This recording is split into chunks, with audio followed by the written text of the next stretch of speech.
17 ans, j'habite à Vigny-sur-Seine. Samedi dans l'après-midi, vers 13h15, j'ai été agressée par un groupe de personnes en rentrant de chez mon oncle. Je suis le père des 2 jeunes filles et l'oncle de la 3e jeune fille qui se sont fait agresser samedi après-midi. Alors je tiens à témoigner sur le site douxmoi.com pour mettre fin à la campagne de désinformation, de manipulation au sujet de cette fameuse agression antisémite, qui est en réalité une agression toute simple, toute banale, commise par des personnes de la communauté juive. Alors voilà comment ça s'est passé. Lorsque mes filles sont rentrées de chez leur oncle avec leur nièce, elles ont croisé un groupe de personnes sur la route. Et puis ma nièce a dit, en les voyant, en pensant qu'il y avait un mariage dans le coin ou une fête, tiens, regarde tous les Arabes, ou regarde des Arabes, quelque chose comme ça. Donc ma petite fille, la plus petite des deux, a rectifié en disant non, ce ne sont pas des Arabes, ce sont des Juifs. Ils nous ressemblent, mais c'est pas la même religion. À ce moment-là, une personne du groupe, une femme, est retournée la voir en lui disant on est des Juifs, on fait Shabbat, et toi l'Arabe, qu'est-ce qu'il y a? Quelque chose d'approchant. À ce moment-là, ma fille ne s'est pas démontée, elle lui a dit écoute, on parle entre nous, il n'y a rien, rentre chez toi.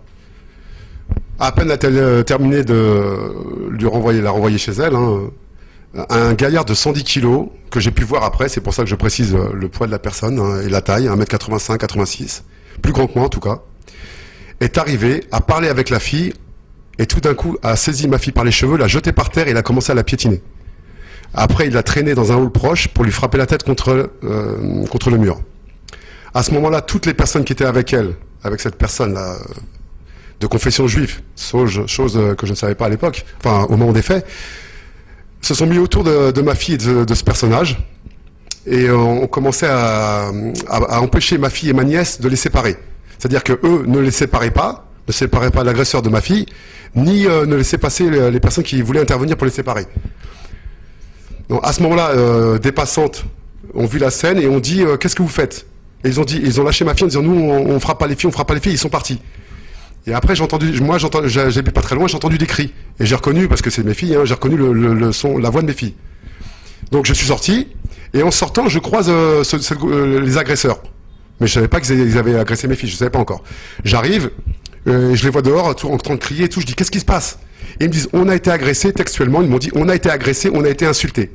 Et à ce moment-là, je me retourne vers la droite et je vois ma fille arriver, les cheveux en bataille, du sang sur le visage, les 2 pommettes gonflées, en pleurant, et elle me dit papa, ce sont eux qui m'ont frappé, ce sont eux qui me frappaient, en me désignant le gaillard de 110 kilos et un autre avec une chemise jaune. Et moi j'étais interloqué, il y avait tous les gens du groupe étaient devant moi, ils étaient une douzaine, plus une femme. Je le regarde et je vois son gabarit, je lui dis toi espèce de lâche, t'as frappé ma fille, et je lui balance une grande baffe dans les dents. Et je me rappelle pas si le terme que j'ai utilisé c'est vraiment lâche ou pédale ou un truc comme ça, excusez-moi du langage, mais c'était vraiment ce que cette personne ou que l'action qu'elle avait commise comment dire. Quand j'ai vu cette personne, le gabarit de cette personne, le gabarit de ma fille qui fait 48 kilos et 1m60, je veux dire, il n'y a pas d'autre mot, c'est plus lâche que lui, ça n'existe pas. Je veux dire, cette personne, c'est l'essence même de la lâcheté. Donc, je balance une grande gifle dans la bouche, et à ce moment-là, tous les autres, ses camarades, là, m'ont sauté dessus. Il y a une personne qui est arrivée, moi je l'ai pas vu, j'ai ressenti un gros coup derrière la tête. Apparemment, c'est le fils d'une des personnes qui m'a frappé en mettant un coup de poing derrière la tête, et qui s'est cassé le poignet en me frappant. Parce que le crâne, c'est la partie la plus dure du corps humain. Et après, je suis tombé par terre. Et au moment où je suis tombé par terre, je me suis relevé et là, je me suis défendu, quoi. Ils étaient tous sur moi, mais bon, j'ai réussi, grâce à Dieu, à rendre un peu la monnaie de leur pièce. Et à ce moment-là, après, tous les voisins sont venus, les gens, bon, vous savez comment ça se passe, il y avait une bagarre générale, tout le monde est intervenu, tout le monde a essayé, les gens ont essayé de séparer, et une personne est venue, je me rappelle pas de son, je connaissais pas, elle m'est venue me voir en me disant oui, ça sert à rien, il faut se calmer. Bon, moi, la seule chose qui m'intéressait, moi, c'était la santé et l'intégrité physique de mes filles et de ma nièce. Donc j'étais pas parti en croisade contre des personnes comme on a voulu faire croire ou contre la communauté juive. D'ailleurs, je ne savais même pas que c'était des juifs au moment où je suis sorti. C'est après quand j'ai vu, apparemment il y avait le rabbin, il y avait des gens en kippa, quelques personnes en kippa. Donc c'est là que j'en ai déduit que c'était des juifs. Mais au début, je ne savais absolument pas que c'était des juifs. Eux, par contre, savaient que mes fils étaient des arabes. Ça, c'est sûr. Donc voilà. Et après, je suis parti porter plainte au commissariat.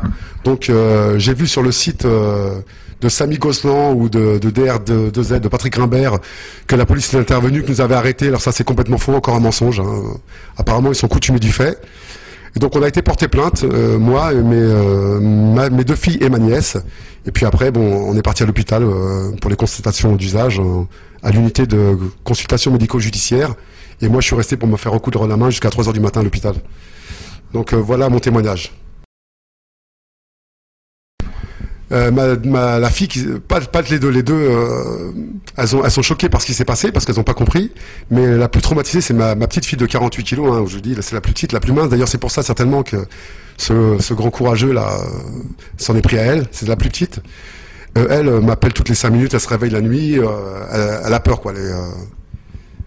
Elle est traumatisée. On va dire qu'elle est vraiment traumatisée. Ce qu'elle n'a pas compris surtout, c'est l'illogisme de la scène. Pourquoi est-ce qu'on l'a frappé? Pourquoi est-ce qu'on l'a frappé comme ça, gratuitement? Et pourquoi après elle a vu son père se faire frapper? Et vous voyez, elle a perdu complètement confiance pas dans la justice, parce que la justice n'est pas intervenue, mais dans la solidité de cette société. Une société où on peut se promener et se faire agresser gratuitement, où son père peut se faire agresser par un groupe de personnes, et après ces personnes-là vous rejettent la faute en disant c'est vous les agresseurs.